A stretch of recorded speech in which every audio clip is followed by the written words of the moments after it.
Welcome to Flourish and Keep. I'm Ashley, and this is my September and October wrap up. I obviously did not get around to doing a wrap up for September. I'm happy to be doing the 2 months combined today. It is November 1st. All right, the first book I want to talk about is Granny's Got a Gun by Harper Lin. I did listen to this on audio and I gave it 4 stars. I did not really see this coming. I have read some Harper Lin books before. I have read like the entire Kate Bay series with the Granny series. I don't know what it is about this main character, Barbara Gold. I absolutely adore her. She is an ex-CIA agent. She's a widow. She is 70 years old. She has moved back to the town where her son, his wife, and their child live. And she's just trying to be a grandma, but she's incredibly bored. So she has joined a book club. And during one of their meetings, a member dies. It was just an overall like 3-hour audio, super cozy, actually kind of funny. I really, really enjoyed this character. And what I really liked about Barbara as this aging ex-CIA agent is that it was very realistic about the things that she could do. Like she would go into a scene where, you know, she's like, okay, I might have to do some combat here. What I could have done before is this. Okay, doing that now is definitely gonna throw out my back. I think it is very fun. It's like an episode of Murder, She Wrote. It's just fun. It's just fun. So if you're looking for a very quick read, like I said, it's 3 hours on audio. It won't take you long to get through it all. And it's just a delight. Next, I read Love on the Brain by Hazelwood. I had been looking forward to this because I did read The Love Hypothesis last year. I didn't like it and I didn't rate it very well. I was hoping that this would it didn't. Hope that I had for it, it did not meet. I gave this a 1 star, and let me explain why before anyone comes at me. I, first and foremost, love the idea of all of her books being set in the science field, women in STEM, all of that. I like it a lot. However, there is a way to go about writing issues that women in science or in any male-dominated field, there's a way to write it without just seeming so hateful, because that is what I got out of this book. Like I almost DNF'd it a couple of times. The world that we currently live in pits people against each other all the time. The left and the right and the left. I don't care what side of the aisle it is. Y'all just gotta stop. Like, just stop. Like, I think a lot of us read to escape. This didn't quite allow that. She was just so angry. B, the main character, was so angry. And it was really, really hard to root for her or be on her side because of her anger. She kind of became the people she hates in this book. Every little thing that she hates that people have done to her, she did it right back. First of all, the plot line of this book, our female main character, B. Koenigswagger. B, she is a Marie Curie obsessed scientist, and she runs a Marie Curie Twitter page called, What Would Marie Curie Do? And she helps other women in science kind of deal with the situations that they have at work. She also gets this opportunity to go work for NASA, which is super excited. And I was very pumped for this storyline because, like, what little kid didn't want to have anything to do with NASA? So she gets this opportunity only to find out that she has to work alongside her arch nemesis from college, Levi. Of course, these two are now pitted against each other, little enemies to lovers, kind of enemies, I guess. More so just a giant misunderstanding. As she's going through her day-to-day life there at NASA, things kind of start falling apart. Like her equipment won't show up and things just keep getting sabotaged. Oh gosh. I never knew how much it would hurt to cough at 9 months pregnant. Okay, I'm not gonna have this baby on the floor right now. All right, here's my take 2 review on this. If you don't have anything nice to say, don't say anything at all. And that's where I'm gonna have to leave Love on the Brain, because I don't have anything nice to say about this book. All right, the next book I finished in September was Love and Other Words by Christina Lauren. I had heard rave reviews about this going into the book. I was very excited to read it. I love a second chance romance, and it didn't disappoint at all. I gave this 5 stars. It was my first 5-star of the month. I actually had a really good couple of reading months here with some 5 stars, but this was the first 5-star that I gave. I was very pleased with this book. This is like I said, a second chance romance, coming of age. It was just a sweet, cozy read. It is the story of Elliot and why can't I remember her name? Macy, who are end up being childhood friends.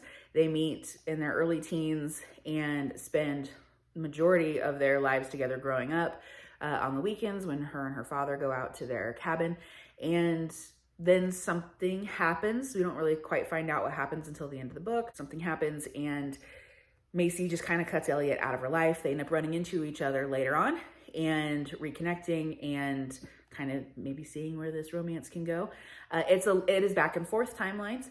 Okay, how to readjust. This light is not helping. Okay, so where was I? Gushing about love and other words. The book starts off, you find out right off the bat that Macy's mom has passed away when she was quite young. And she left a series of instructions basically to her dad on how to raise a teenage daughter, which I thought was so sweet.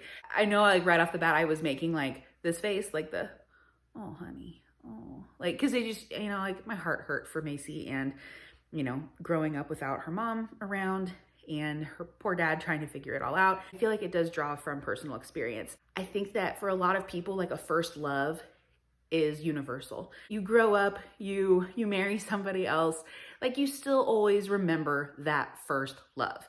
And that is really what drove the heart of this for me. It was more of like, man, I miss being 17. You know, like it's that feeling. And I think that that's what this book brings out is I really miss what it's like to be a kid. I miss what it's like to be 16, 17, 18 and going through these life changes together with somebody who you're really close with and their family and your family. And it was just a fun, it was a good time in my life. And I feel like that's really what was in this. I'll say too, a lot of times books, when women write male characters, they're probably really inaccurate to how men would act in real life. I ask my husband constantly, I'm like, would you do this and this? And he's always like, no. Elliot, I feel is incredibly realistic because I'm gonna tell you what, I know Elliot in real life. The way that he interacts with Macy, the way he cares about Macy, and the way that Macy's a little bit unable to kind of give as much as Elliot can. I would recommend, I gave it 5 stars. Please read this book.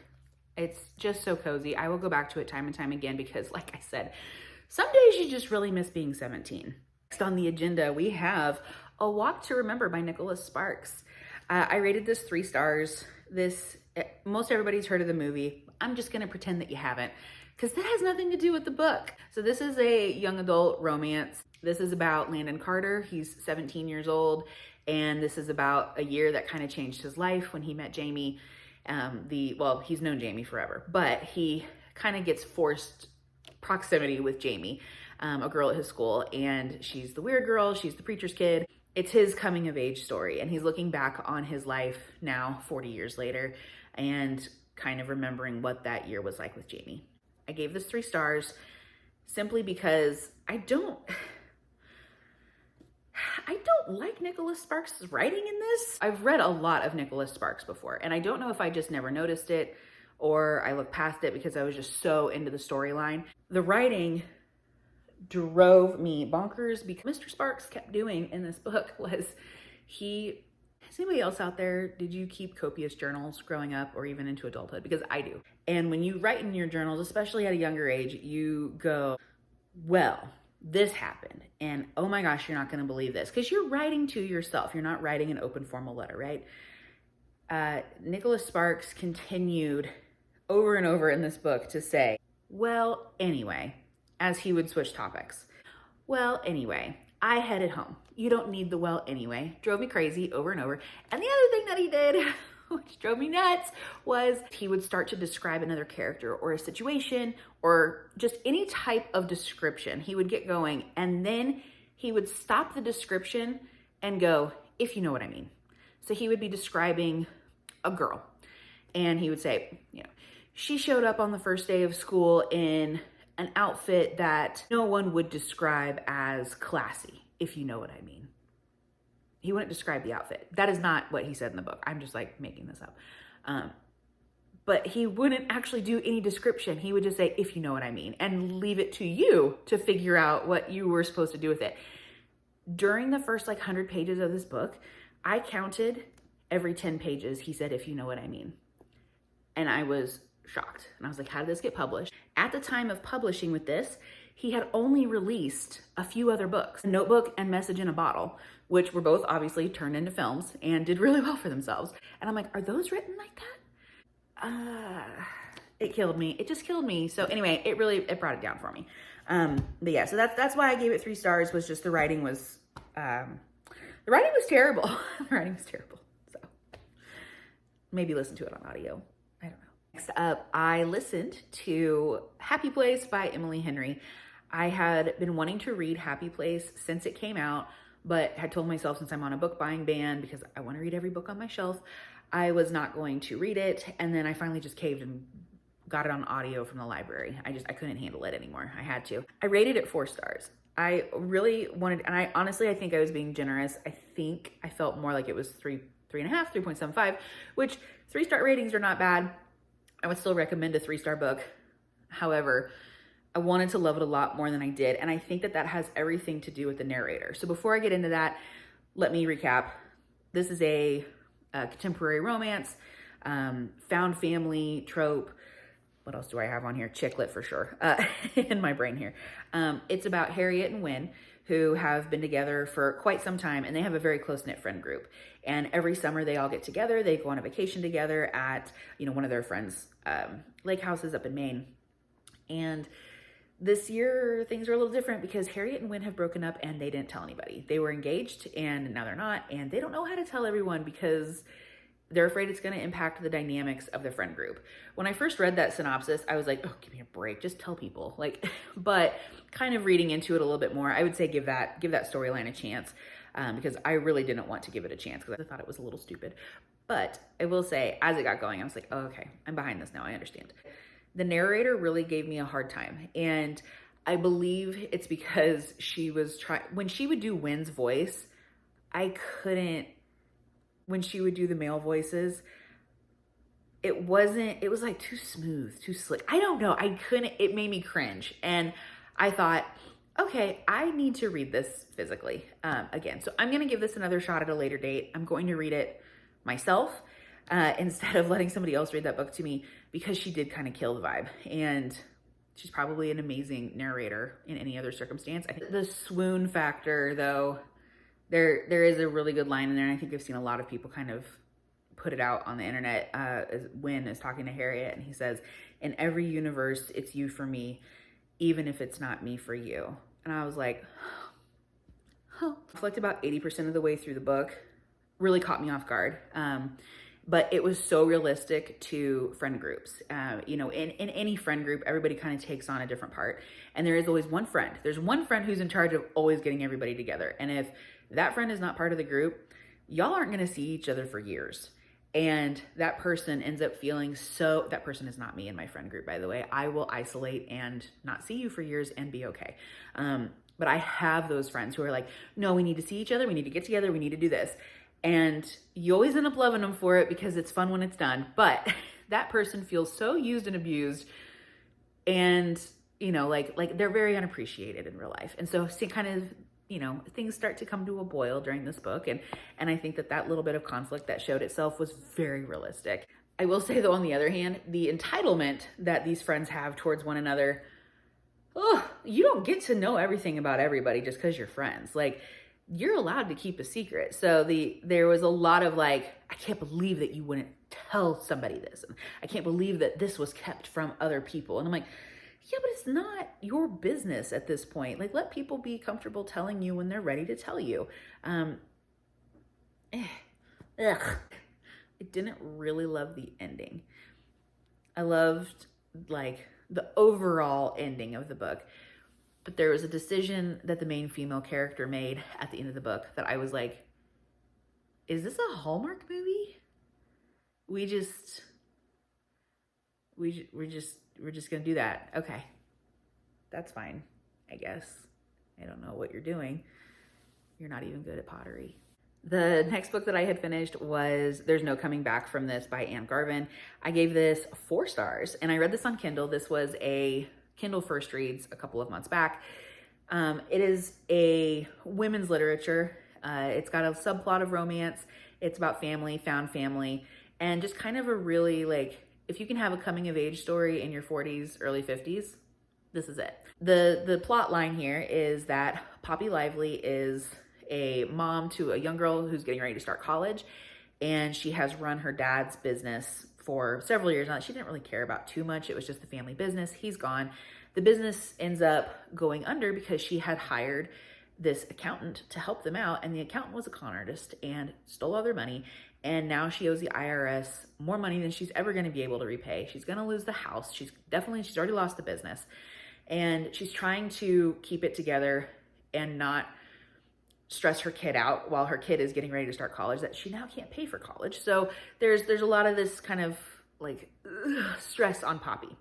So she hears from a former like flame of hers that he needs help out in Los Angeles, in Hollywood, because he is now working on a set at Universal Studios. He's an executive there, and he would like to hire her on in the wardrobe department. So she's like, I know nothing about wardrobe. And he's like, oh, you'll be fine. You know how to sew.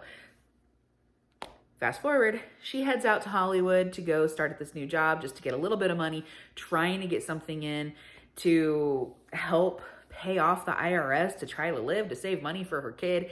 And it's just everything that happens along the way. I really enjoy about women's literature is I feel like I feel like romance in women's lit ends up just being a subplot. And that is always nice sometimes. As this book had started, about 20% of the way through, I actually wrote, it feels like this may end up being a forgettable book. Sad to say. I was so wrong. I still think about this book several times a week because I was inspired by Poppy. Where B let me down in Love on the Brain, Poppy picked up the pieces. Because this is someone who is like, okay, this is what we're going to have to do. This is just what we're going to have to do. We're going to have to do this to make it work. Okay, got it. Great. She's not blaming anybody else except the con artist, obviously. But she doesn't put it on anybody else. She doesn't take the jabs that she gets from others in any way other than, all right, that's fine. I'm swallowing it down, and I'll talk to them about that later. But right now I need to do this. And it was just really nice to see that type of character. I've read 2 Garvin books now, and both of them were like that, where there was a romance subplot, but there was a bigger thing going on. And so I would recommend this author too. I mean, I've only read 2 of her books, but I feel like that's where her bread and butter is really at. She really brings you in to these women's lives. Again, I did say I gave this book 4 stars. I honestly, like, the more that I talk about it, I'm like, it's not 5, but it's probably 4.75. For sure. 4.75 on this book. I would recommend it. Again, it was just, I haven't read a book like this before. It was just fresh. It was really fresh. So highly recommend, go read this book. It's probably on Kindle Unlimited. I know it's available on Kindle. If you're a booktuber, do you ever just like get going and then you think to yourself like, oh my God, am I almost done? Or is that just me? Because at this point I am thinking, my gosh, am I done yet? And I still have several books to go. All right, so that was my September wrap up. We're now moving into October. So October, I felt like it was an excellent reading month. I have a couple of 5 stars coming up. The first 5-star book that I have is A Court of Mist and Fury by Sarah J. Maas. I know everybody loves this book. Everyone loves this book. Let's do a little recap, shall we? This is a fantasy new adult romantasy book. It is not young adult. I repeat, not young adult. Do not give this to a 14-year-old. Thank you. All right, this is the second book in the ACOTAR series.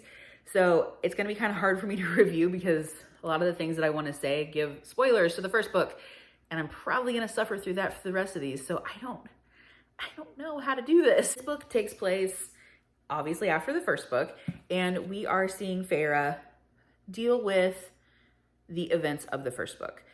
She's struggling a lot. She went through a lot of turmoil, a lot of challenges in the first book, and she's got some serious PTSD in ACOMAF. She also ended up making a deal in the first book with another character from the first book, Reese. And, you know, he's calling in his favor. He's like, hey, come on, let's go. You owe me 1 week a month. So she's now having to leave the spring court and go hang out with Rhysand for 1 week a month, as promised in the first book. I was never a Tamlin fan. Again, I don't know how to do this. I don't know how to review a second book in a freaking series without saying any spoilers. I'm gonna struggle. Oh, this is just gonna be a mess. I did at the end of ACOTAR in my video, I said, you're gonna have to really convince me to understand why Rhys is better than Tamlin. You're really gonna have to convince me, because I wasn't convinced in ACOTAR. He did a lot of horrible things. All right, it took me all of like 20 pages to prefer Rhys. It did not take long at all for me to switch sides and understand why everybody else is like fawning over Rhys. I adore with all of my heart, I adore this man. He's fantastic. He's great. He's great. Bring on all the Rhys books. You do meet a lot of new characters in the book. Obviously, that's what happens as series progress. All these characters are lovable, and I can't wait to, I kind of know where things go with Azriel and Cassian. I will say I missed Lucien so much in this book. I missed the friendship that he and Feyre had in ACOTAR, and I want that back. I will say spice-wise. So everybody, as soon as I started reading this book, everybody was like, chapter 55. And I was like, okay. So as chapter 55 started to sneak up on me, I was like, okay, here we go. It was okay.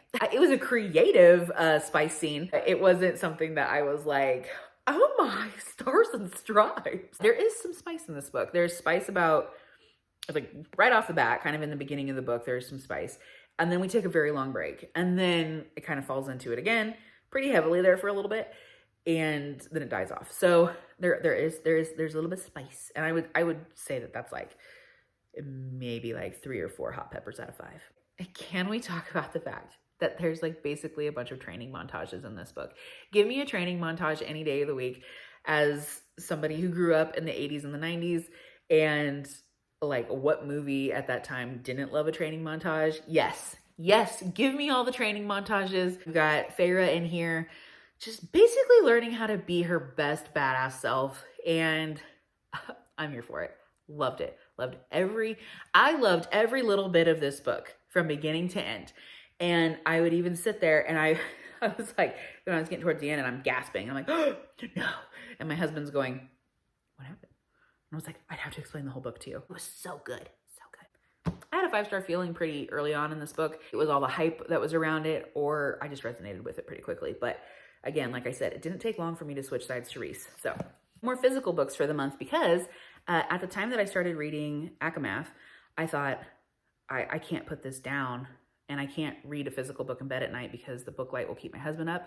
So I was like, I'll get it on Kindle Unlimited and read it there. And I don't have a subscription to Kindle Unlimited, so I'll go ahead and pay for that just so I can read this book. Well, then I got onto Kindle Unlimited, and hey, they were running a 3-month special for $0. So I was like, great, sign me up. So I've got this until December. So I was like, fantastic. Of course, like none of these books are on Kindle Unlimited. However, I am now getting to read a lot of books that I did want to read, but refused to because I wasn't going to spend money on them.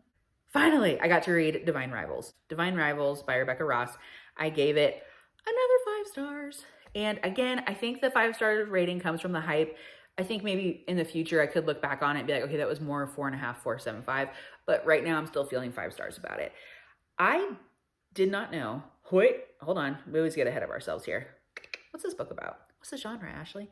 So this is a fantasy, young adult romance, and a little bit of historical. So this book is about 2 rival journalists who fall in love with their through their magical typewriters.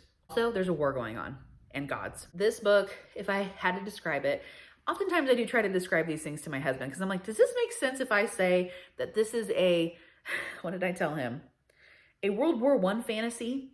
And he was like, what? And I'm like, you heard me. I'm pretty sure this takes place in the place of World War I. It doesn't ever tell us the year. However, it does tell us Iris's brother was born in 1892, which would put him at the right age for World War I. So I'm expecting this is around 1917, 1918.